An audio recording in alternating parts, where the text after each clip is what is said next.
First up is Zeus versus Hulk. Sometimes readers need a little bit of a reminder of the power hierarchy in the Marvel Universe, and sometimes it's the characters themselves who need reminding. The Hulk went up to Mount Olympus demanding Zeus to fix stuff after a big war, and Zeus just wasn't having it and zapped Hulk down hard. But Hulk is tough, so even after getting hit by that mega lightning bolt, he kept on going. Hulk threw some serious punches at Zeus, but Zeus hit back even harder, like super hard. Hulk got sent flying off of Mount Olympus, but even that wasn't enough. He crawled all the way back up to Zeus for round 2. Zeus, no longer playing around, smacks the Hulk down so dang hard that he can't help but spew green bodily fluids all over the place. I mean, imagine shattering the Hulk's ribcage so hard that his lungs collapse. Good lord. Then Zeus really lays into the Hulk, making him crash down into the mountain, where he got stuck on a rock and knocking him unconscious. When the Hulk finally awoke, he found himself chained up and left for vultures to chow down on him. Zeus was gloating, watching Hulk's super healing power keep him alive, while the birds had a feast on his stomach. Classic Zeus. At number 9 is Daken versus the Punisher. One of the most brutal fights ever involves Daken, Wolverine's son. So Daken goes all out on Punisher, not holding back on an ounce of his brutality. It's a story where the Punisher gets cornered and Daken just goes berserk on him. You see, at first, the Punisher starts off okay and takes control of the fight pretty early, but that doesn't last very long. The Punisher quickly gets overwhelmed by Daken and meets one of the most brutal ends I have ever seen in comics. Because basically, Daken just chops him up into pieces, limb by limb, and then insults him before kicking those pieces off of the rooftop. It's gruesome. Now the scary part is that Daken doesn't show any remorse or regret for what he's done. He's just like that, a troublemaker who doesn't hold back. And this wasn't just some trick or plan by Punisher to fake his demise. No, this is the real deal. Later on, Daken kind of changes sides, tries to be a hero, and joins the Wolverine family, but he's got this dark side that pops up from time to time. Like for example, that one time when he snuck off to Krakoa to get vengeance on those who hurt innocent mutants. He's got this cruelty streak that sets him apart, making him one of the deadliest fighters in Marvel. So even though he's on the hero team now, don't forget that Daken can be seriously deadly when he wants to be. If you're enjoying this video so far, please support the channel by pressing like, subscribing to Top 10 Nerd, and ringing that notification bell. At number 8 is Thanos versus Black Bolt. Now, Thanos in the MCU is a pretty tough guy, able to take on Cap, Thor, and Iron Man at the same freaking time, but in the comics? He's an even bigger deal. Now let's talk about Black Bolt. He's an Inhuman and his voice is crazy powerful. I'm talking one whisper from this guy can vaporize Doctor Strange and the Sentry. Yeah, the Sentry, who's basically Marvel's version of Superman. And get this, he can even wipe out an entire planets just by using his voice. Now, this guy's voice is so lethal, he's been trained not to speak, like, ever. Not even in his sleep. That's how intense it is. Now, what happens when he tries to let loose on Thanos? Spoiler alert? Nothing. Not a scratch. Thanos barely flinches. It's like watching a bug bounce off of a windshield. Thanos takes a full-on shout from Black Bolt at point-blank range, and you know what happens? Thanos sticks his arm out, wraps his hand around Black Bolt's mouth, silencing him. Then he silences Black Bolt for good, slamming his face into the ground beneath him repeatedly. Black Bolt, as tough as he is, has no shot here. Thanos barely even broke a sweat. It's a brutal beatdown, a real mismatch, as Thanos came out without a scratch. At number 7, Punisher ends Dr. Doom. This one is absolutely brutal. You know, for as big as a bad guy as Dr. Doom is, it really doesn't take much for Frank Castle to absolutely obliterate him, and fairly easily too. This comes from the Punisher Kills the Marvel Universe comics. See, Castle isn't just up against Doom, but all of his Doom bots as well. However, they're all being remotely piloted by Doom, which means so long as Frank can fry the circuitry in Doom's noggin, the feedback loop easily takes care of the rest of the robots.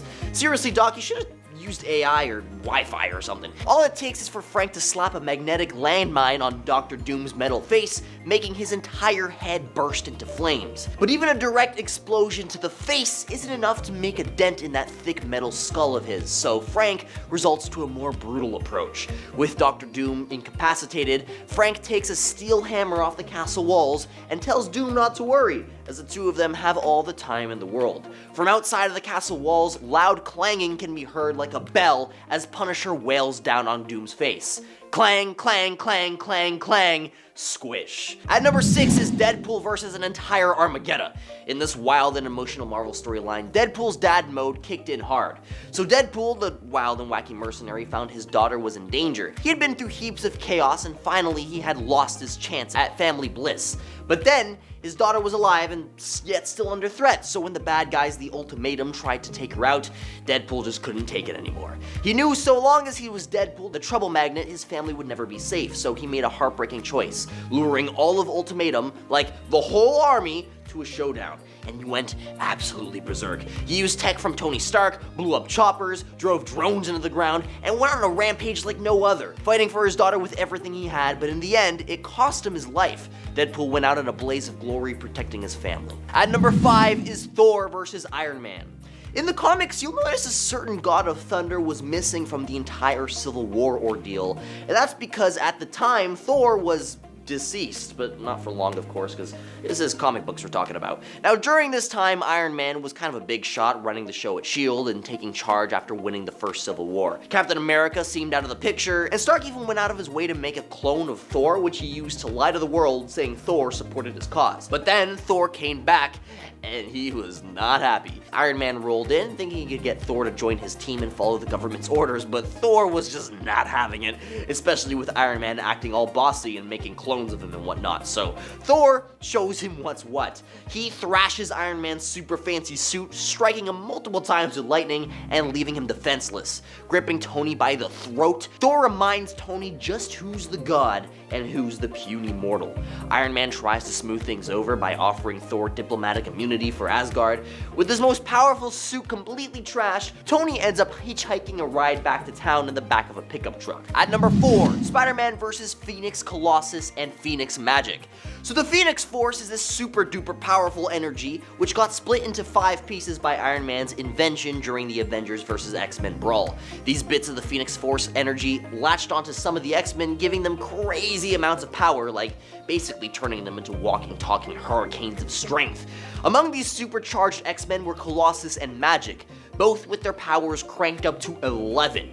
Colossus is this big tough dude whose skin is organic steel, basically making him a walking tank. Magic, on the other hand, can teleport and has some seriously magical mojo going on. These characters are obscenely powerful in their own right, let alone powered by a fifth of the Phoenix Force. Talk about OP. Now, Spider-Man gets stuck facing these two juggernauts who are basically gods at this point. To battle them in single-handed combat would spell his doom, but Spider-Man does it anyway. He won't back down for the sake of his friends, no matter how many times he gets hit. But man, these guys were just too much for him. They pounded him hard, cracking his bones and leaving him barely able to breathe, let alone stand. It was a complete beatdown, and it certainly was sickening. Every one of Colossus's 4 punches crushed Spider-Man's head to a pile of bloody pulp. His spine was completely shattered. But here's where it gets nuts. Spider-Man, even though he's all beaten up, nay, completely crushed, refuses to give in. He knows that he clearly can't outmuscle them, so he pulls a genius move, tricking Colossus and Magic into fighting each other, making them knock the Phoenix Force right out of themselves. So at the end of the day, Spider-Man emerges victorious, not because he's the strongest, but because he's the smartest and most stubborn hero around. And yeah, he is stubborn. He didn't have to do all this, but he did it to help the Avengers escape. So selfless. And that's why we love Spider-Man. He gets beaten many times more than you can count, but he never gives up and always manages to win somehow. At number 3 is Punisher versus Wolverine. In a wild comic book series, Punisher and Wolverine tangled in a brutal showdown where Punisher, feeling cornered, went to extreme lengths to take down this unrelenting mutant. First up, he used a shotgun to blow off Wolverine's face, which is a huge deal. I mean, not so much because of Wolverine's crazy fast healing factor. Even with his face half gone, Logan was still standing, so the Punisher decided to go even further in the next issue, aiming low and wiping out Wolverine's gonads. Talk about hitting below the belt where it hurts, but then there's more! You see, the Punisher was desperate to buy time, and so he went full throttle. He didn't just stop at the face or the man parts, no. He rolled over Wolverine with a steamroller, squashing him flat like a pancake. Now, obviously, Logan still manages to survive, which is obviously some serious level toughness, but that did knock him out of the fight for a good while. Now, this whole thing shows how insanely tough Wolverine is, surviving stuff that would put anybody else down for good. At number 2 is Spider-Man vs. Kingpin in Back in Black. The clash with the Kingpin illuminated a different facet of the web-slinger's character, notably during the Civil War arc in Marvel Comics. With Aunt May's life hanging in the balance due to Kingpin's orchestration, Peter found himself pushed beyond his usual moral thresholds. Striking a severe blow to the crime lord within the confines of a prison, Peter chose not to extinguish Kingpin's life. Instead, he dealt a far more nuanced form of retribution. In his relentless beating, Peter publicly stripped the Kingpin of his aura of invincibility and dominance. This action was more than just physical harm. It was an exhibition of psychological warfare too, revealing that the most impactful defeat can occur within the realms of perception and identity, rather than the purely physical. Though, I will say, it was physical. The message conveyed was super profound. By choosing not to end Kingpin's life, Spider-Man opted for a fate some might deem more excruciating: the knowledge of being bested in front of your peers, stripping away his veneer of invulnerability. And at number 1 is Magneto vs. Wolverine. Magneto vs. Wolverine in X-Men 25 was a brutal showdown. Magneto with his insane magnetic powers isn't exactly the ideal match for Wolverine. I mean, it's like pitting a Magikarp against a Jolteon. Like, come on, it's a one-sided massacre here. But Wolverine is tough as nails. He never backs down from a fight, even if it's not the smartest matchup. Now, this particular time, Magneto went all out, unleashing his full magnetic fury on Wolverine's adamantium-coated skeleton, basically ripping the near-indestructible adamantium right off of Wolverine's bones, tearing it through his flesh, leaving chunks of it sticking out from all over his body. That didn't kill Wolverine. His super healing factor kicked in, barely managing to get through the pain. But for fans, that was a gut punch. The adamantium was a huge part of Wolverine's identity, more than just his healing factor. It's what made him stand out, and for Magneto to just yank that away so casually, it's devastating. Number 10, Punisher versus a criminal. This is going to be an interesting one to try and describe. This devastating beatdown comes from Punisher Max, issue number 28. If you don't know Punisher Max and you like brutal moments and storytelling, this might be a series for you to check out. In issue number 28 of the series, before he gets to the head of a criminal operation that he's in the process of stopping, Frank deals with the son of the operation's head, Christu, attempting to get information from him on his father, Tiberiu, and their associate Vera. He attempts to get him to talk by seemingly numbing him and then using his organs as basically decor for a tree. We don't know of Christu's fate, but I can't imagine it ended well for him, knowing how Frank usually deals with criminals. Although he did promise that if Christu gave him the information he was looking for, he'd actually be okay, and Frank would use his medic training and knowledge to save his life. Though I personally wouldn't trust that knowledge myself if it was Frank Castle and he did that to me. Next on the list is the Hulk versus the Sentry. Okay, this is one of the craziest throwdowns in Marvel history. This one takes place in World War Hulk number 5. So picture this: the Hulk, fueled by rage, obviously, returns to Earth ready to serve some serious payback to those who banished him from the planet. On the flip side, we've got the Sentry, this hero who's holding back because he's terrified of the enormous power he wields. Basically like the Marvel equivalent of Superman here. When these two finally face off, it was like fireworks on the 4th of July. Explosions, chaos, destruction everywhere. The Sentry unleashed his powers, sending the Hulk flying through buildings like they were made of cardboard. But you know, the Hulk, he's tough as nails, so he took these hits and dished them right back like a titanic game of ping pong. Now, what's mind-boggling here is the sheer power they both brought to the table. They clashed so hard that their energies actually canceled each other out, reverting them both back to their normal human forms. But in the final moments, it was the Hulk who landed the knockout blow on the Sentry. Now, even after this fight, the Hulk, still seething with anger, almost tore New York apart just by taking a step. That's how crazy powerful he was, even after tangling with Sentry, so it's kind of safe to say that the Hulk technically won the battle, but man, the strength here on display was off the charts. If you're enjoying this video so far, please support the channel by pressing like, subscribing to Top 10 Nerd, and ringing that notification bell. Number 8. Uranos vs. Magneto. During an X-Men Red tie-in issue for the AXE Judgment Day event, in a fight that lasted barely a page and a half, Uranos completely, and I mean completely, destroys Magneto. And I really do mean literally destroys him. And never mind Magneto, although that brief battle is something to behold, Uranos completely wrecks most of planet Arakko too. Well, him and his army, but I mean, still, wrecking a whole planet, that's insane. Well, Magneto would later on get some sweet revenge on Uranos. In the first fight the two have here, Uranos manages to wrench Magneto's heart from his body, seemingly killing him. However, we later learn, of course, that Magneto manages to stay alive to fight another day by, get this, literally controlling the metal in his blood. What? Controlling its flow throughout his body, even without a heart, basically using the iron in his blood to pump the blood throughout his body. That's what? That's crazy. Next on the list is Captain America vs. the Punisher. During the Civil War comic arc, the Punisher was recruited on Captain America's team for all of like 10 minutes. That all went up in smoke when a couple of goons showed up asking to be a part of the rebellion. Cap was about to let them on the team, but then the Punisher lit him up with bullets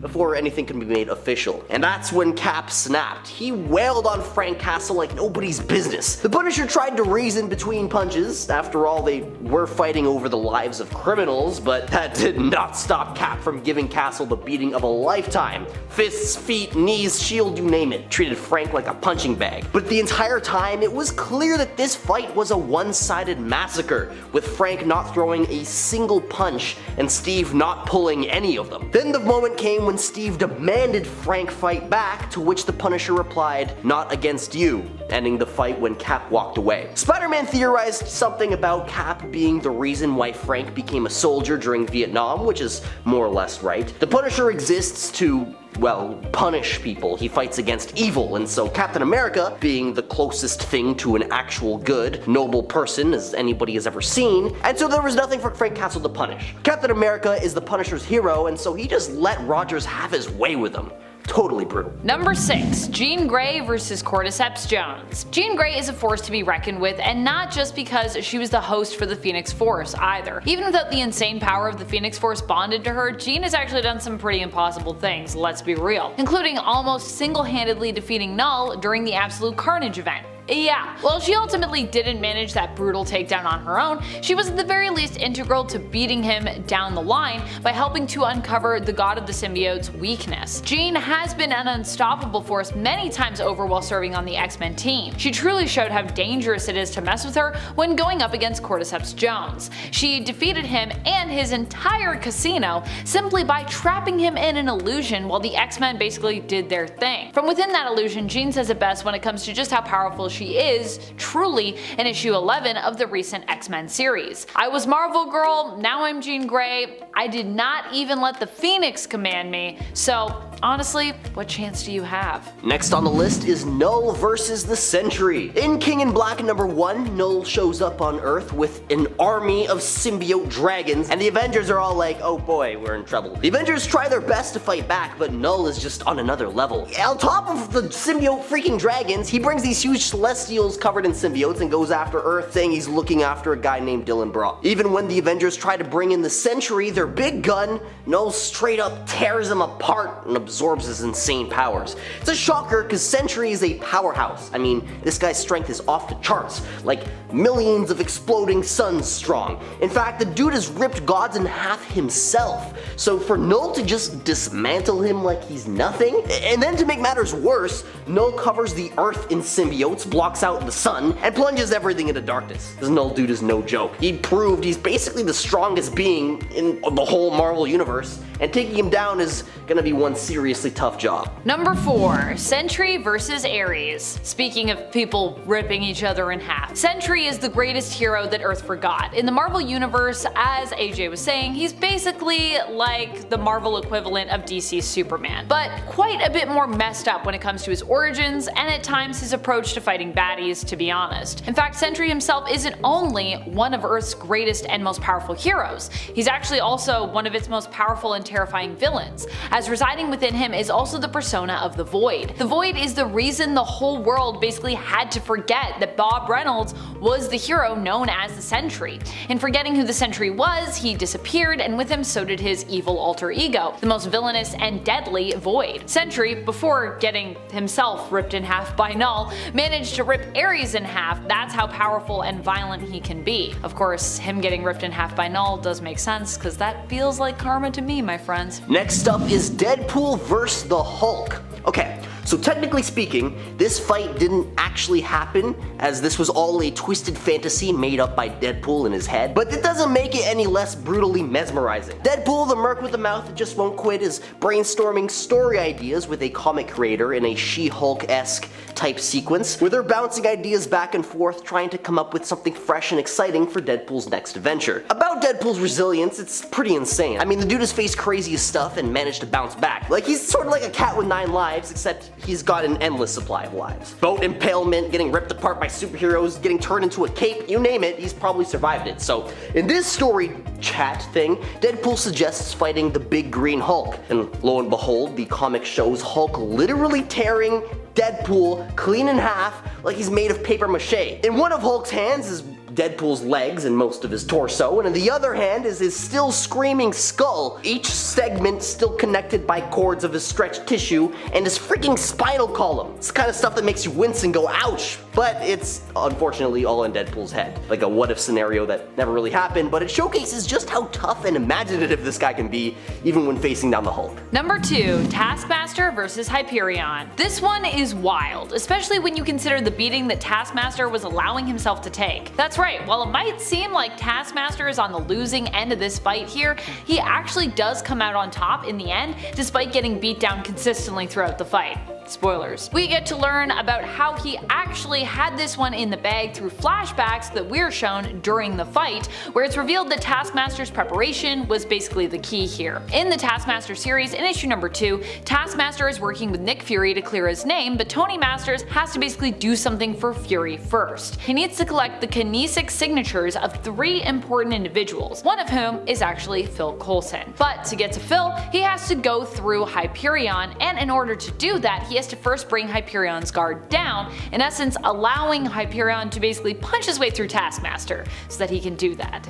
Ouch. Taskmaster, through feigning a loss though, is able to get Hyperion to drop his guard enough to get off a single powerful boomerang arrow shot, a Hawkeye classic to be sure, tipped with Hyperion's one weakness based on Fury's intel. So if you ever need to defeat Hyperion, just make sure you keep that on your person at all times. Coming up next is Gambit vs. Captain America. Gambit, the X-Men dude who could turn anything into an explosive, has this epic face-off with Captain America in AVX versus number 2. So here's the deal. Cap is hunting down Hope Summers in the Savage Land, trying to prevent her from hooking up with the destructive Phoenix Force, while the X-Men, on the other hand, they're all about protecting Hope, thinking that the Phoenix could be a win for mutants. Enter Gambit and Cap. Clash time, baby. When Cap and Gambit go at it, Cap's not sweating it, and even when Gambit takes his mitts off on Cap's vibranium shield, charging the shield and sending it towards Cap like a bomb, Cap dodges it easily, and the vibranium shield doesn't combust per se, but boy oh boy does it leave an explosion like you've never seen before. Then Gambit gets sneaky, charging up Cap's superhero suit, which Cap thought was off limits. Gambit essentially turns Cap's entire outfit into a ticking time bomb. Cap's duds get trashed, and he gets serious, unrelentingly advancing towards Gambit, who's throwing everything he has at him at this point. And then that's when we get the grand finale. Boom! Cap's fist connects with Gambit's jaw, he decks Gambit hard, ending the tussle right there. Cap thought it would initially be a walk in the park, but Gambit pulled a pretty sneaky move. Now even though Cap won here, Gambit made him break a sweat, that's to be sure. That's how a simple tactic and a surprise move turned up the heat in this showdown. Coming in at number 10 is Ultimate Captain America vs. Kleiser. The Ultimate Universe has a ton of absolutely insane moments to choose from, all of which would work for this list. But for this point, I want to talk about a time when Captain America went a little bit overboard. In Ultimates number 12, Captain America is caught in a fight with Herr Kleiser, an old German rival. Just for better context, Herr Kleiser is actually one of the Chitauri, and they launched a full-scale invasion of Earth in the modern day, which gave Captain America the opportunity to put Kleiser down for good. So, Herr Kleiser is naked following a fiery explosion, and the two are just going punch for punch, with Kleiser even getting the upper hand and ranting about eating Steve's face, which is weird. After Nick Fury tries to intervene and Kleiser tries to make Cap surrender, Captain America finally gets the upper hand. Now, Captain America pins Kleiser down and lifts his shield above his head and slams it down edge first right into Kleiser's chest, basically slicing him in half. Then,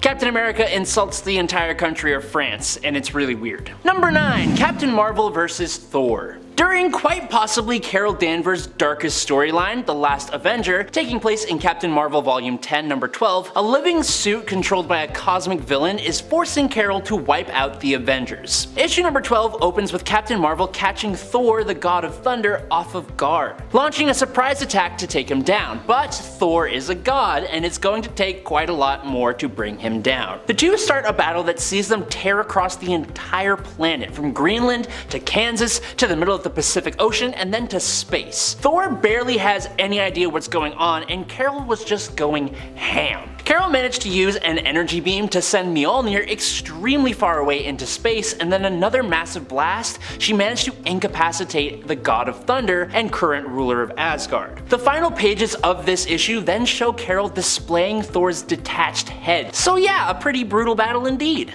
But Number 8. Iron Man vs. the Mandarin. Nothing seems to ever get as intense, as destructive, as a battle between a hero and their nemesis. And in Invincible Iron Man number 28, Tony Stark and what is arguably his most well-known villain, the Mandarin, go head to head. At this time, Mandarin was carrying out a plan to release the extremist virus into the population that would wipe out anyone without a very specific genetic makeup, which was only a very small number of the population, and it would grant those who remained superpowers. Iron Man came into this fight hot and did not cool off until it was over. This fight was a knockdown dragout fight that saw Iron Man rip the 10 rings from Mandarin's spine, engage in a battle of fisticuffs with this powerful old man, and then finally Stark repulsorayed the ever-living lights out of the Mandarin, who then proceeded to sick the extremist virus on Stark, who used a refrigerant to not only halt the virus, but also freeze Mandarin solid. Iron Man then promptly passed out. Number 7. Captain America vs. Captain America. We all battle our own inner demons once in a while, but for Captain America, he had to literally face his own evil self. In the Secret Empire storyline, a Hydra-loving version of Steve Rogers, lovingly referred to as Stevel, had managed to take control of the entire United States, committing seriously heinous acts to ensure his success. Luckily, with the help of Kobik and Captain America's family of heroes, the regular Steve Rogers that we know and love managed to make it back to our reality, and he and Stevel finally went head-to-head in Secret Empire number 10. While Stevel had a completely different ideology than Captain America, he still retained all of his skill and tactical know-how, and was armed with a very Iron Man-like armor, which made this fight one of the most intense hand-to-hand fights I have ever seen in a comic in a hot minute. While the two are evenly matched in terms of skill, Stevel is evil, and Cap is decidedly not evil, which means that Captain America is very much worthy of wielding the hammer of Thor, and Stevel was only capable of wielding disappointment. Number 6. Thanos vs. the Champion. The comic story known as Thanos Quest essentially recounts exactly how Thanos went about acquiring the Infinity Stones from across the universe. Now, Thanos faced various challenges and challengers to acquire each stone. The Power Stone specifically was held by a guy known as the Champion, an elder of the universe just like the Collector and the Grand Master. Thanos came upon Champion on a planet that is constantly fought over by 5 different factions, and he's just here fighting scores of soldiers for his own amusement. Thanos just swoops in and challenges Champion to a fight, which the Elder accepts without a second thought. Now, while Champion, powered by the Infinity Stone, is much more powerful than Thanos, he's effectively an idiot. Like,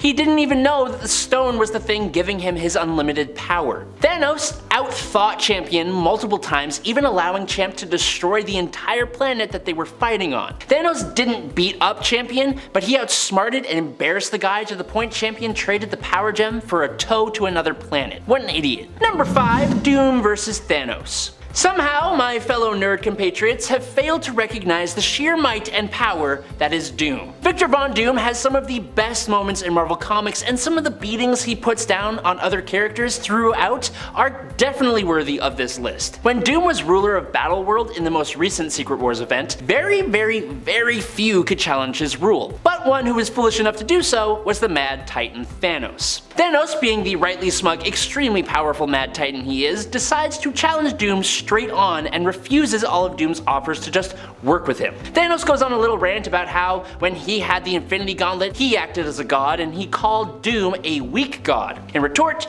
Doom goes, and do you have the Infinity Gauntlet now? To which Thanos replies, I do not, but I remain Thanos the Great Tyrant, and for you, that will be enough. That was stupid, because then, in one quick move, Doom simply plunges his hand into Thanos' chest, grabs a hold of his spine, and turns his body to ash as he says, that appears untrue. And it's just one of the greatest comic book panels I have ever seen. Number 4, Doom vs. Spider-Man. Carrying along the Dr. Doom hype train, in Amazing Spider-Man Volume 1, number 349 and 350, Dr. Doom and Spider-Man faced off, and it did not go well for the wall crawler. This time, Spidey was tracking a jewel thief named the Black Fox, but the Black Fox also had a certain Latvian ruler hot on his tail as well, as he had also bartered one of Victor Von Doom's family heirlooms, an emerald passed down to him by his late mother. And if you know anything about Dr. Doom, you never mess with anything related to Dr. Doom's mama. Doom flew to New York and just happened to catch up with the Black Fox at the same time that Spider-Man did. When Spidey intervened on the Black Fox's behalf, Dr. Doom did not hold back. Doom nonchalantly thrashed the web slinger, leaving him with his costume in tatters and desperately scrambling away for his life. While he convinced Doom to allow him time to retrieve his family heirloom, Peter's severe beating had left him concussed, so much so that he even hallucinated Uncle Ben. The beating he took taught Spidey an important lesson about recognizing his limits.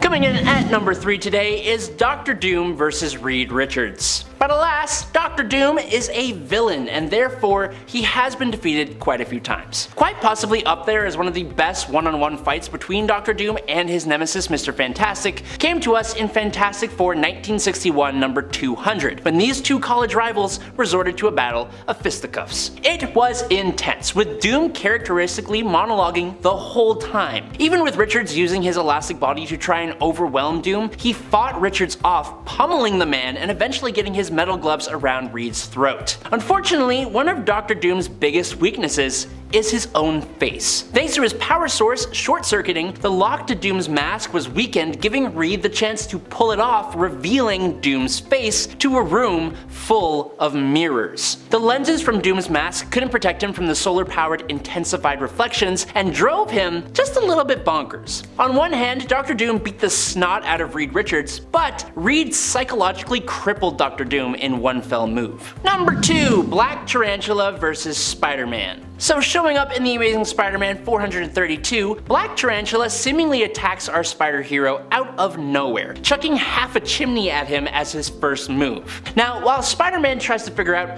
who the heck this guy is and why he's even after Spider-Man, he is dodging out of the way of optic blasts, massive punches, and even his own webs do nothing as Tarantula just rips through them like tissue paper. Spider-Man even has a whole flashback about how Mary Jane wanted him to quit being Spider-Man, which was interrupted as Black Tarantula smashes through the wall Spider-Man was standing on. Spider-Man ends up floating down to an alley, and while he gets maybe 2 or 3 punches on Tarantula, when the villain gets his hands on Spider-Man's ankle, it's all over. He slams Peter between the alleyway walls, then down onto the pavement, and then he literally rips off Peter's mask, revealing his bruised face before telling him that he is sparing him so he can find Norman Osborn's missing child. But when he has done so, Spider-Man needs to leave New York for good. He then just walks off, leaving Peter in the fetal position, counting his injuries and thanking his lucky stars that he is alive. And finally, in a number 1 today is Moon Knight vs. Bushmaster. During Charlie Huston's 2006 run of the Moon Knight comics, in the 2nd issue,